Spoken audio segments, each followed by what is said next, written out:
दौरान कई चुनौतियां भी होंगी, जिनमें पहली चुनौती तो यह है कि अभी चुनाव आयोग के पास इतने लोग ही नहीं हैं, इतने संसाधन भी शायद नहीं होंगे कि वो देश में लोकसभा और विधानसभा के चुनाव एक साथ करा सके, क्योंकि एक बहुत बड़ा काम है, इसमें बहुत लोगों की आवश्यकता होगी और यह बहुत बड़ी एक्सरसाइज है।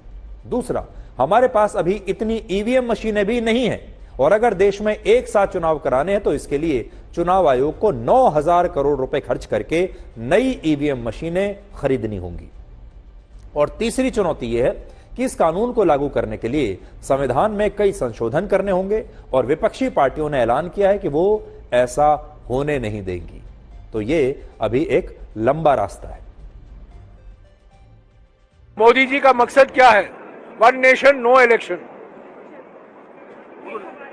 वन नेशन नो इलेक्शन, वही तो चाहते हैं, वही तो चाह रहे हैं, इसीलिए तो जा रहे हैं। मुझे 400 सीटें दीजिए, मुझे 2/3 बहुमत दीजिए, मैं संविधान बदलूं। संविधान बदलने का उनसे क्या फायदा मिलेगा? One nation no election. देश में एक साथ सारे चुनाव हो, उसका स्वागत करना चाहिए। माननीय प्रधानमंत्री जी भी, नरेंद्र मोदी जी ने कई बार इसके बारे में बात की है। इससे कई फायदे हैं, कई लाभ हैं।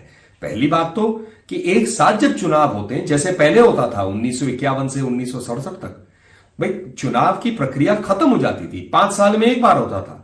पूरा प्रशासन, राजनीतिक लोग, सारे लोग जो है काम कर सकते हैं, निरंतर काम कर सकते हैं 5 साल के लिए बिना रोक के। जो नीतियां हैं 5 साल तक ना उसमें काम चलते रहता है, कोई उसमें ब्रेक नहीं आता है, पैसे भी बचते हैं। तो ये तो स्वागत योग्य है, इसका राजनीतिकरण नहीं होना चाहिए, इसका स्वागत होना चाहिए। हमको लगता है कि ये एक बहुत अच्छा कदम है। देश में बार बार चुनाव होते रहते हैं और बार बार आचार संहिता लगती है, बहुत सारे काम रुकते हैं, प्रचार के लिए सारे नेता, सरकार, बहुत सारी यंत्रणा उसके लिए लगती है, खर्चा ज्यादा होता है। ये बहुत अच्छा एक कदम है। और एक बात स्पष्ट ये भी करना चाहूंगा कि इसका विरोध इसलिए भी नहीं होना चाहिए क्योंकि एक जमाने में 1952, 57, 62 ऐसे कई जो चुनाव जो शुरुआत में हुए, ये वन नेशन वन इलेक्शन ही थे। Our party does not agree with the one nation, one election proposal. We submitted our views to the Law Commission